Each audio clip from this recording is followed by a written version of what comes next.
इंसानी स्मगलिंग एक संगीन और काबिल सजा जुर्म है। कोई भी फर्द अगर किसी को इस्तेहसाल और ज़बरदस्ती की नीयत से इस्तेमाल करता है तो ये अमल इंसानी स्मगलिंग कहलाता है। हर उम्र और जिन्स के अफराद इंसानी स्मगलरों का शिकार हो सकते हैं। इंसानी स्मगलिंग की मुख्तलिफ सूरतें होती हैं, खासकर जबरी मुशक्कत, ज़बरदस्ती भीख मंगवाना, किसी को जिस्मानी औज़ा निकालने पर मजबूर करना और जिनसी इस्तेहसाल। जिनसी इस्तेहसाल से मुराद किसी फ़र्द को ज़बरदस्ती या धोखे से जिनसी या जिस्मानी तौर पर इस्तेमाल करना है। ख़वातीन और लड़कियां इस जुर्म से सबसे ज़्यादा मुतासिर होती हैं। अक्सर औकात उनको जबरी तौर पर भीख मांगने या जिस्म फरोशी के काम करने पर मजबूर किया जाता है। अक्सर औकात लोगों की गैर महफूज होने की वजह उनकी माशी और समाजी मजबूरियां होती हैं। कुदरती आफात, तनाज़ात के बहरान और सियासी अदम इस्तेहकाम भी लोगों के इस्तेहसाल के खतरे में इजाफे का बायस बनते हैं, जिसकी वजह से लोग इंसानी स्मगलरों के झूठे वादों और धोखों का शिकार हो जाते हैं। मैं घर में सिलाई मशीन पर काम कर रही थी कि वाले सब घर में दाखिल हुए।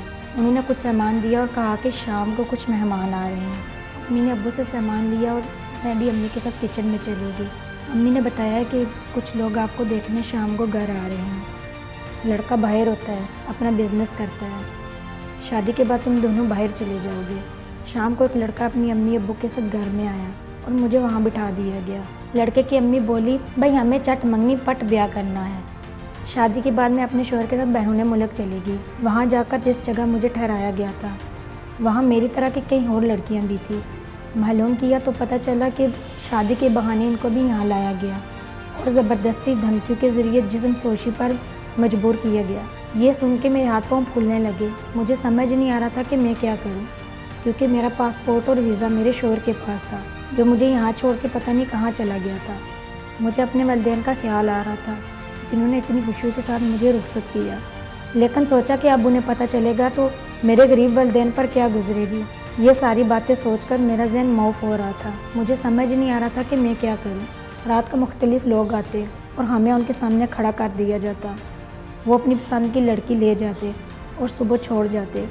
लेके जाने वाला जिनसी दरिंदा अक्सर शराब के नशे में धुत होता था। बहरहाल मैं वहाँ से भागने में कुछ दिनों में कामयाब होगी। आजकल मैं ख़वातीन की पनाहगाह में होती हूँ, जो मेरे वालिदैन के राब्ते में हैं, ताकि मुझे वापस अपने मुल्क में भिजवाया जाए। मेरे सब वालिदैन से इल्तमास है कि किसी पे अंधा एतबार न करें। अपनी बहनों बेटियों के रिश्ते देने से पहले छानबीन ज़रूर करें। और मेरी हकाम बला से इल्तमास है कि ऐसे इंसानी स्मगलरों के ख़िलाफ़ सख्त कार्रवाई की जाए, ताकि फिर से कोई मेरी तरह इनका शिकार न बने।